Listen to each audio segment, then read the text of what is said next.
आपको पहला टीका लगने के बाद दूसरी डोज कब लगेगी, इसकी जानकारी भी आपके फोन पर दी जाएगी। और मैं सभी देशवासियों को ये बात फिर याद दिलाना चाहता हूं कि कोरोना वैक्सीन की 2 डोज लगनी बहुत जरूरी है। एक डोज ले लिया और फिर भूल गए, ऐसा गलती मत करना।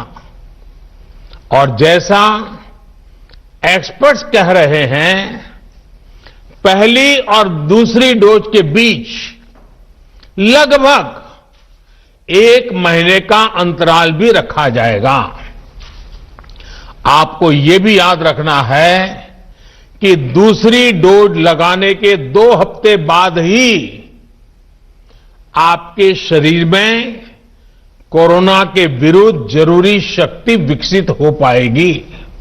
इसलिए टीका लगते ही आप असावधानी बरतने लगें, मास्क निकालकर रख दें, 2 गज की दूरी भूल जाएं, ये सब मत करिएगा। मैं प्रार्थना करता हूं मत करिएगा। और मैं आपको एक और चीज बहुत आग्रह से कहना चाहता हूं। जिस तरह धैर्य के साथ आपने कोरोना का मुकाबला किया, वैसे ही धैर्य अब वैक्सीनेशन के समय भी दिखाना है। साथियों, इतिहास में इस प्रकार का और इतने बड़े स्तर का टीकाकरण अभियान पहले कभी नहीं चलाया गया है। ये अभियान कितना बड़ा है, इसका अंदाज आप सिर्फ पहले चरण से ही लगा सकते हैं। दुनिया के 100 से भी ज्यादा ऐसे देश हैं जिनकी संख्या 3 करोड़ से कम है, और भारत वैक्सीनेशन के अपने पहले चरण में ही 3 करोड़ लोगों का टीकाकरण कर रहा है। दूसरे चरण में हमें इसको 30 करोड़ की संख्या तक ले जाना है। जो बुजुर्ग हैं, जो गंभीर बीमारी से ग्रस्त हैं, उन्हें वो अगले चरण वाले चरण में टीका लगेगा। आप कल्पना कर सकते हैं, 30 करोड़ की आबादी से ऊपर के दुनिया के सिर्फ 3 ही देश हैं, खुद भारत, चीन और अमेरिका। और कोई भी देश ऐसा नहीं है जिनकी आबादी इनसे ज्यादा हो। इसलिए भारत का टीकाकरण अभियान इतना बड़ा है, और इसलिए ये अभियान भारत के सामर्थ्य को दिखाता है। और मैं देशवासियों को एक और बात कहना चाहता हूं। हमारे वैज्ञानिक, हमारे एक्सपर्ट्स जब दोनों मेड इन इंडिया वैक्सीन की सुरक्षा और प्रभाव को लेकर आश्वस्त हुए, तभी उन्होंने इसके इमरजेंसी उपयोग की अनुमति दी है। इसलिए देशवासियों को किसी भी तरह के प्रोपेगेंडा, अफवाहें, दुष्प्रचार से बचकर रहना है। साथियों, भारत के वैक्सीन वैज्ञानिक, हमारा मेडिकल सिस्टम भारत की प्रक्रिया की पूरे विश्व में बहुत विश्वसनीयता है, और पहले से है।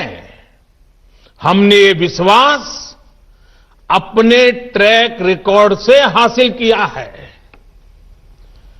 मेरे प्यारे देशवासियों, हर हिंदुस्तानी इस बात का गर्व करेगा कि दुनिया भर के करीब 60% बच्चों को जो जीवन रक्षक टीके लगते हैं वो भारत में ही बनते हैं।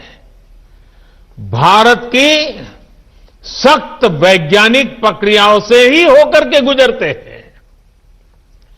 भारत के वैज्ञानिकों को और वैक्सीन से जुड़ी हमारी विशेषज्ञता पर दुनिया का ये विश्वास made in India corona vaccine में और मजबूत होने वाला है।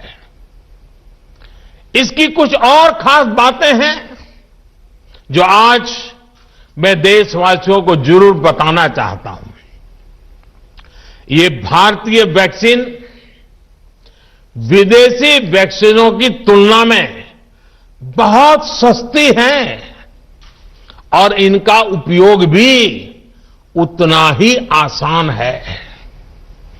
विदेश में तो कुछ वैक्सीन ऐसी हैं जिसकी एक डोज 5,000 रुपया तक में है और जिसे -70 डिग्री तापमान में फ्रीज में रखना होता है। -70 डिग्री।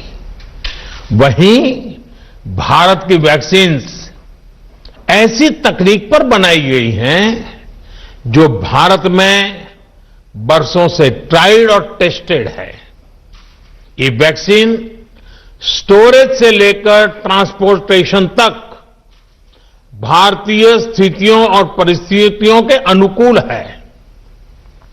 यही वैक्सीन अब भारत को कोरोना के खिलाफ लड़ाई में निर्णायक जीत दिलाएगी। साथियों, कोरोना से हमारी लड़ाई आत्मविश्वास और आत्मनिर्भरता की रही है।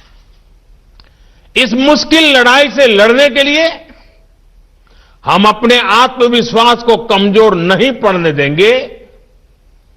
ये प्रण हर भारतीय में दिखाई दिया है। संकट कितना ही बड़ा क्यों न हो, देशवासियों ने कभी आत्मविश्वास खोया नहीं। जब भारत में कोरोना पहुंचा तब देश में कोरोना टेस्टिंग की एक ही लैब थी। हमने अपने सामर्थ्य पर विश्वास रखा और आज 2300 से ज्यादा लैब्स का नेटवर्क हमारे पास है। शुरुआत में हम mask, PPE kit, testing kits, ventilators जैसे जरूरी सामान के लिए भी विदेशों पर निर्भर थे। आज इन सभी सामानों के निर्माण में हम आत्मनिर्भर हो गए हैं और इनका निर्यात भी कर रहे हैं। आत्मविश्वास और आत्मनिर्भरता की इसी ताकत को हमें टीकाकरण के इस दौर में भी सशक्त कर रहा है। साथियों, महान तेलुगु कवि श्री गुराजाड़ा अप्पा राव ने कहा था, सौंत लाभम कौंत मानुको, सौंत लाभ कौंत मानुको, पौरू गुवाडिकी तोड़ू पाड़बोए, देश मंटे मट्टी कादोई, देश मंटे मनुष्य लोय। यानी हम दूसरों के काम आए, ये निस्वार्थ भाव हमारे भीतर रहना चाहिए।